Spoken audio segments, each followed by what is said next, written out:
Lots of choices to make, and Lisa's been watching some of them. Here we are coming up to Outrigger Australia's first changeover. They're changing 3 men. Peter Evans, who's sitting in number 1's been doing a fantastic job. You have a look at their change. These guys do amazing changes. Look at that. Absolutely perfect, and that's what it takes. That's why these guys are good. The changes are so important, you know. As you just saw, absolute synchronicity there. Earlier we spoke to Walter Guild about the changes. Here's what Walter said about changes. Lines of 41 miles away, Molokai morning sun light away.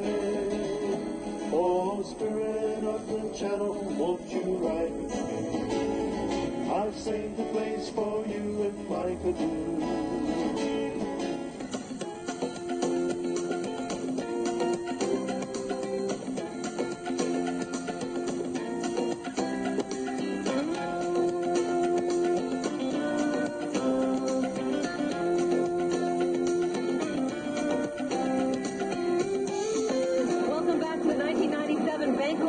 Boy, 4 hours into the race now, and we're seeing Outrigger Australia in front, followed by the Lanikai Canoe Club, and then a hard-charging group of Tahitians trying to catch up. Let's go to Lisa, because she's in the front of the pack with details.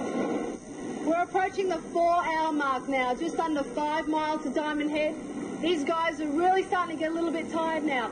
All the crews are getting tired now. They've really pushed themselves over the last 4 hours. 2 weeks ago, when we were in exactly the same position here, leading out in front, and you're starting to see things happening, you're starting to look around, but you can't do that. You really have to focus. Your mind's telling you that you've got to make it to the end. Your body's telling you that it's tired. You have to remind yourself that you're strong. You have to remind yourself that you've done so much work. And a little voice inside your head reminds you to keep going, to keep on pushing, and you do. That's what it takes. That's the difference between the great athletes and the good athletes. The great athletes do everything right, and they do it until they cross that finish line.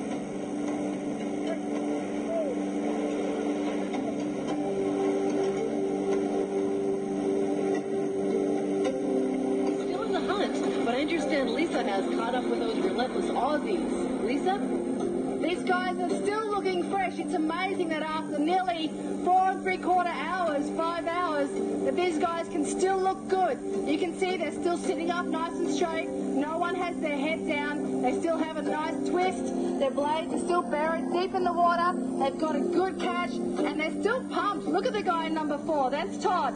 He's really pumped there, putting everything into every stroke that he's doing. And that's what it takes. You have to keep your energy levels very high right up until the end of the race.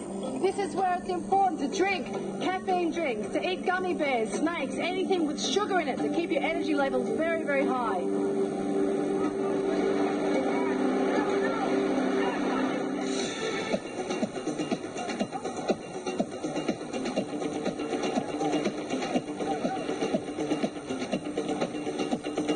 Welcome back to the 1997 Banco Molokai. They have a lot of faith in it, like I said, and they're relying on that to close the gap between them and Outrigger of Australia.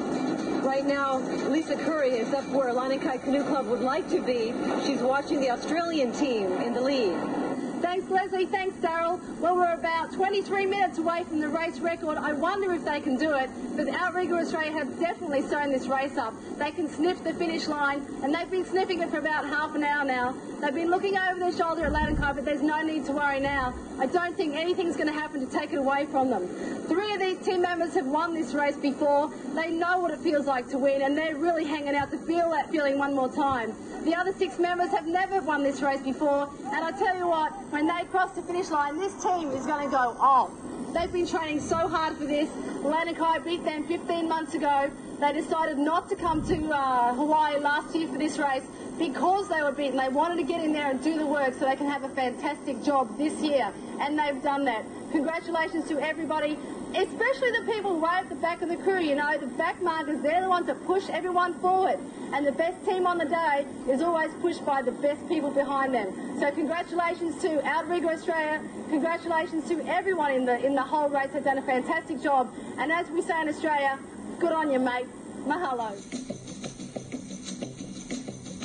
Outrigger Australia is getting close to the finish line. Let's go to Jai Cunningham for finish line coverage. Thanks, Thanks, Leslie and Daryl. We are at the finish line of the 46th annual Banco Molokai Hoi, and this is the year of the Australian. Just weeks ago, Team Australia Panamuna won the Navahine Okekai race, and today it was Outrigger Australia claiming their second ever Banco Molokai Hoi title. And the men from down under did it the hard way. Conditions were tough for paddling, but despite the uncooperative weather, Outrigger Australia powered its way to the finish line in a blistering time of 4 hours, 57 minutes, and 45 seconds. A little less than 5 minutes off the record.